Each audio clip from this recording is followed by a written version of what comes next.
दे रहा हूँ, इस तरह की स्थिति है। यहाँ हमने 4-5 कैमरा के अंदर बैठा हुआ है। इस कैमरा जो अपना होम मिनिस्ट्री तक इसका विशेष जाता है। इस जगह पर कोई हमारा सतबीर सिंह साहब का कोई भी धरना नहीं चल रहा है। वो हमें गुमराह करने, हाँ, वो तो हमारे गुमराह तो फिर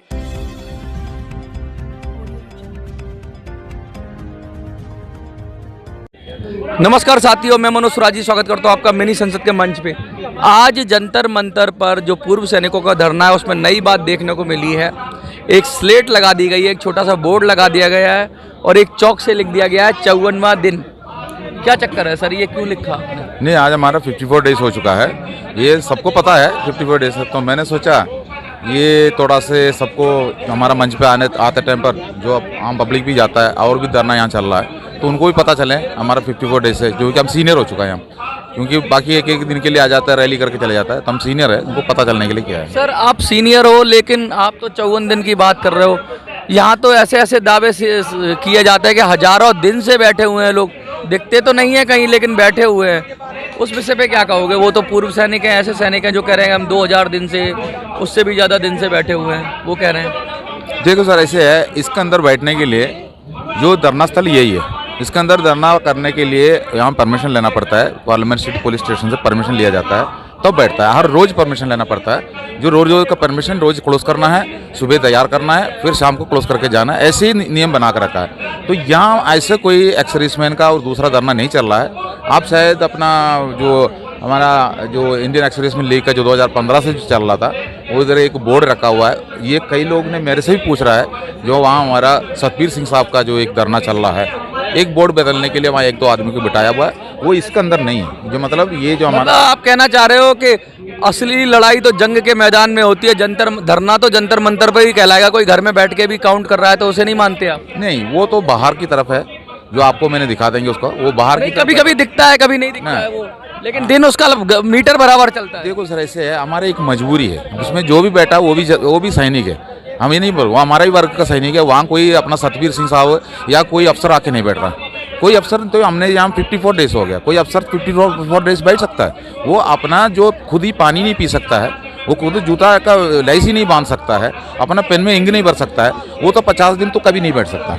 लेकिन हम लोगों ने 50 दिन बैठ गया, 54 डेज बैठ गया। नहीं, आपका तो लगातार हर दिन पीसी हो रहा है, हर दिन यहाँ पे उपस्थिति दर्ज हो रही है, लोग आ रहे हैं, एक्टिविटी चल रहा है, ऐसा उसमें उस धरने के अंदर तो, लेकिन उनका पीरियड बहुत बड़ा है।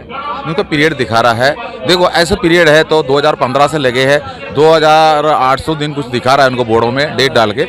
जो अगर है तो हमारा ये तालाबंदी भी हुआ था बीच में, कोरोना आ गया, तालाबंदी हो गया, टोटली तालाबंदी हो गया। उस टाइम पर कहाँ गिनती कर दिया, कैसे गिनती हुआ गया फिर उसका, वो कंटिन्यू गिनती में, मतलब वो जो नंबर दिखा रहे हैं वो झूठा नंबर, सब झूठा है, इसलिए किया जा रहा है, हमारा को कमजोर करने में लगे हैं। मतलब वो दिखाना चाह रहे हैं कि हम तो हजारों दिन से बैठे हुए हैं, आप तो 50 दिन 52 दिन से बैठा हुआ है, यही दिखा रहा है। वहाँ जो आपके 54 दिन भारी है उनके नहीं, वहाँ जो भी बैठा हुआ उनका पास भी मैंने देखा था, उनसे भी एक बैट निकला हुआ है, जो हमारा सोशल मीडिया में हमने देखा था।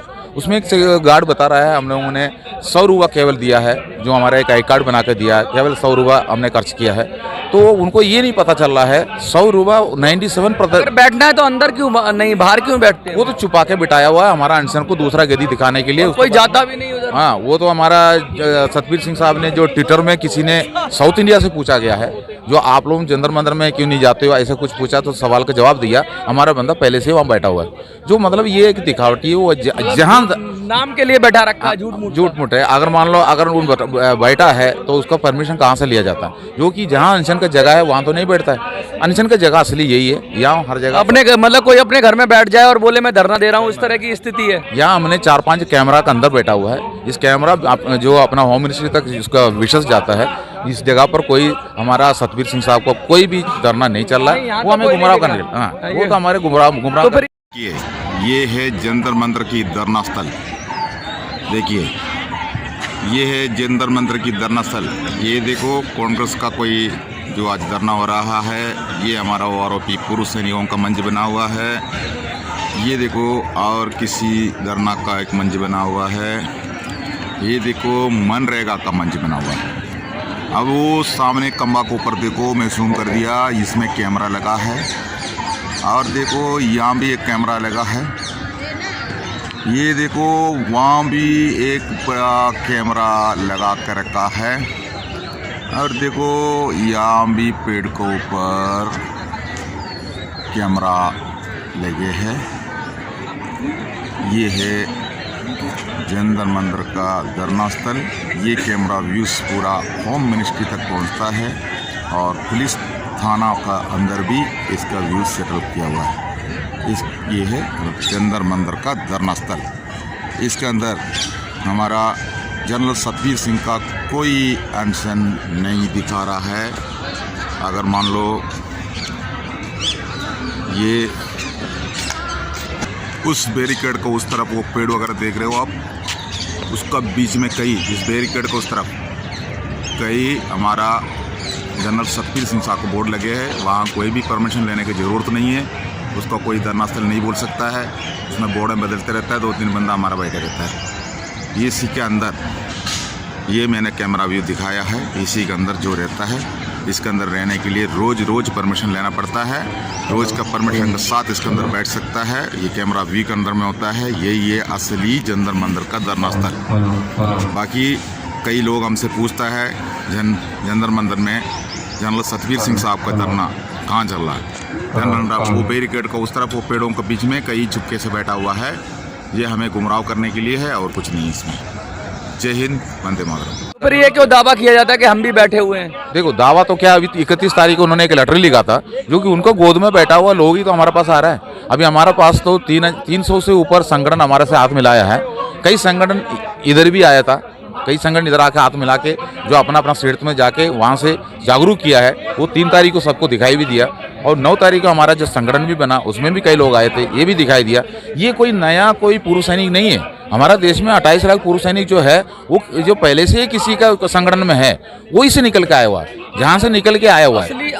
असली लोग ये हैं, वो सब झूठ अफसरों की चलाई हुई चाल है। वो तो अफसरों ने चाल तो यहाँ जितना वो कागज बना रहे हैं सिर्फ। 54 डेज से अपना चाल चला रहा है। कई किस्म का चाल उन्होंने चला के देखा है। जो मैं परमानेंटली यहाँ रहता हूँ, मुझे पता उन्होंने क्या क्या चाल चला है। वो तो बताना तो बहुत कुछ है, लेकिन अभी उन्होंने चाल चला के आखिरी में 31 तारीख का लेटर लिखा है, जो MSP और जो हमारा ORP का जो विसंगतियाँ जो है उसको क्लियर करना चाहिए। वो भारत के राष्ट्रपति को लेटर लिख दिया, नहीं तो मिनिस्ट्री ऑफ डिफेंस को लेटर लिख दिया।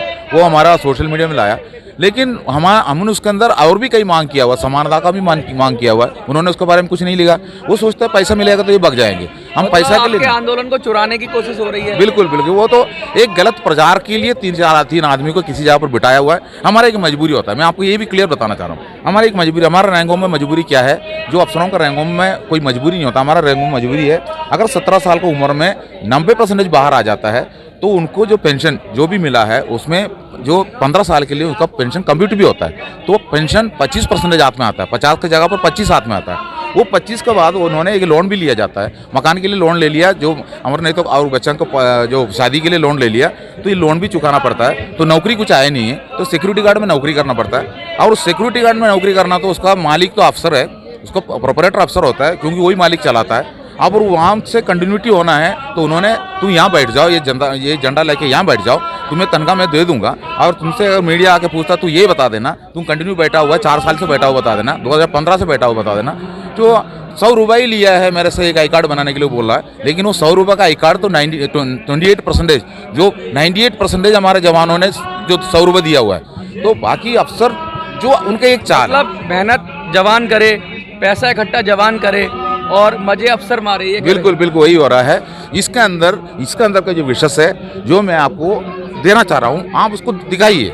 इसके अंदर बैठने के लिए एक नियम बना हुआ है, उस नियम से चलता है। ये नियम अगर तोड़ के यहाँ बैठ भी नहीं सकता है। जो उसी घर में बैठ के कहे कि मैं भी धरना दे रहा हूँ, बस जैसे वही वाली बात हो गई कि जवान तो बॉर्डर पे लड़ता है और एक आदमी घर में आपस में ही तू मैं कर ले, किसी से वो कहे मैं भी तो लड़ाई कर रहा हूँ। तो दोनों लड़ाइयों में फर्क है, एक बॉर्डर पे जान दे रहा है और एक घर में तू मैं कर रहा है। देखो, तो ये अपना ही कहानी बना रहे हैं धरने पे लोग। अफसर जितना भी चाल चला ले, अफसर से हमारा कोई ऐसा कोई पर्सनली दुश्मनी नहीं है। उन्होंने शुरू से लेकर ये 54 दिन आज हो चुका है, 54 डेज है, इसके बीच में उन्होंने हमको भगाने के लिए बहुत कोशिश कर चुका है। वो ये जो उन्होंने जो नाटक कर रहा है वो इसी के अंदर नहीं है, या किसी को भी कोई नहीं देख सकता है। ये हमें मतलब हमें फेल करने में एक नाटक पहले नए नाटक नाटक बना रहा है, इसके लिए उसका ज्यादा प्रचार आ रहा है। अभी हमने समझ लिया इस चीज का, ऐसे कुछ नहीं है। मतलब अब वो सोए हुए वो बैठा हुआ है, वो हमारा ही रैंक का है, वो मजबूर है। वो देखो अगर नहीं बैठेगा इस उम्र में, वो उससे बात करने से वो क्या बोल रहा है पता आपको? वो कह रहा है हमारा जो लोन चुकाना है, हमको सिक्योरिटी गार्ड में नौकरी मिला है, अब कौन हमको नौकरी देंगे? हम उन्हीं के अंडर में नौकरी कर रहा है, तनख्वाह दे रहा है, अपने नौकर रख है। अभी हमने बोला, पूर्व जवान हमने उनसे पूछ रहा आपको आने वाला पीढ़ी के लिए, सर आने वाला पीढ़ी तो कैसे भी जिएंगे सर, अभी हमारा पीढ़ी कैसे हम निकालूं? तो हमें जो कोई दूसरा रास्ता तो नहीं दिख रहा है ना, इसलिए मजबूर है। वो बोलना मजबूर है, इसलिए हम बैठा हुआ है। तो उसका आगे हम उनको क्या बताऊं? ये मजबूरी तो हमारा। बहुत ही दुख की बात हो रही है। 2024 की आप बात कर रहे थे, क्या करेंगे? 2024 का चुनाव आ रहा है, आप क्या करेंगे? 2024 में हम तहसील लेवल पे छोटी छोटी टीमें बनाएंगे और उसके बाद जो है वो डिस्ट्रिक्ट लेवल पे बनाएंगे और जनता को जागरूक करेंगे और गवर्नमेंट के जो है बरखलाफ बोलेंगे कि इनको वोट नहीं देने अगर गवर्नमेंट ने हमारी नहीं सुनी तो। इतनी लंबी दूर तक सोच रहे हैं, अभी तो 50 दिन हुए हैं। सर कह रहे हैं कि अगर 2024 तक सोच रहे हैं, क्या लग रहा है जल्दी नहीं पूरा होने वाली मांग? देखो हमारा जो एक कमेटी मजबूत बनने जा रहा है, बन चुका है डॉक्टर कमेटी, और कमेटी का हाथ में जो काम आ जाएगा तो हम लोग ने एक बड़ी कॉल और रखेंगे। वो हमारा प्लानिंग है, वो हम किसी जगह पर बता नहीं सकता है। और चुटकी में हम काम करेंगे, सरकार को सब हमने पहुंचा देंगे, जैसे पहुंचाना है पहुंचा देंगे। मतलब सरकार को वार्न कर रहे हो कि भाई हम बिल्कुल हमने कोई नाजायज कोई मांग नहीं किया है। हमें यहाँ बिठा के कोई फायदा सरकार को नहीं है। ज़्यादा बिठाएंगे तो सरकार को ज़्यादा दिक्कतें आएंगे। जो कि हमारा जो लीडर जो 75 साल से हम लीडिंग कर रहे थे, उनका जो इस लीडिंग की वजह से हम तो पेंशन ले रहा है, इसका गिनती हो रहा है 28 लाख है बता रहा है, वीर नारी इसका गिनती होता है। ऐसे भी हमारा कई सैनिक है जो घर पे घूम रहा है, जो इनका वजह से अपना पूरा सर्विस नहीं कर पाया। उन्होंने ऐसे प्रीमेच्योर रिटायरमेंट, प्रीमेचर नहीं, प्रीमेचर का पहले जो आदमी को ऐसे 15 साल का पहले उन्होंने डिसऑर्डरली बिहेव, आदेश का पालन नहीं किया। आर्मी का जो कानून है इसे, तो उन्होंने वहाँ हो सकता है सेवादारी करने में मना कर दिया, मैं घर पे काम नहीं करूंगा करके बोला होगा, तो आदेश का पालन नहीं किया। जो गवर्नमेंट को क्या पता है, आप सरकारी काम का आदेश सर ने जो लिख दिया वही सही हो गया। तो ऐसे में उन्होंने घर चला गया। ऐसे लोग पेंशन नहीं ले रहा है। अगर देखो अगर उनको हमने बुलाया नहीं इधर, अगर वो आना शुरू हो गया तो और फिर इधर तो बाकी आपको और मिलेंगे यहाँ कुछ ना कुछ कहानी। लेकिन सरकार को हमारा ऊपर हमने मतलब जितना देर करेगी सरकार उतना नुकसान हो गया, उसमें कोई शक नहीं। देखिए लगातार बात उठ रही है कि बहुत सारे काले अध्याय हैं, बहुत सारी ऐसी चीज़ें हैं जिनको पूर्व जवान उठाना नहीं चाहते, उनकी मजबूरी है। लेकिन अगर युद्ध छिड़ेगा तो पूरे दम पे छिड़ेगा, फिर सब चीज़ें खोली जाएंगी। अच्छा यही है कि इस लड़ाई को जल्दी से जल्दी सरकार ख़त्म करे, निपटाए, इनको इनका हक दे तो समस्या बंद हो सकती है। लेकिन अगर सरकार ज़्यादा पूर्व जवानों के धैर्य की परीक्षा लेगी तो पूर्व जवान फिर उस हद तक जाएंगे जहां पूरी तरीके से एक्सपोज कर देंगे, और उस वो जो देश के लिए सबके लिए खराब होगा। तो उम्मीद यही की जाती है कि सरकार जल्दी से जल्दी कोई निर्णय लेगी। जंतर मंतर से मिनी संसद के लिए मैं मनोज सुराजी, जय हिंद जय भारत।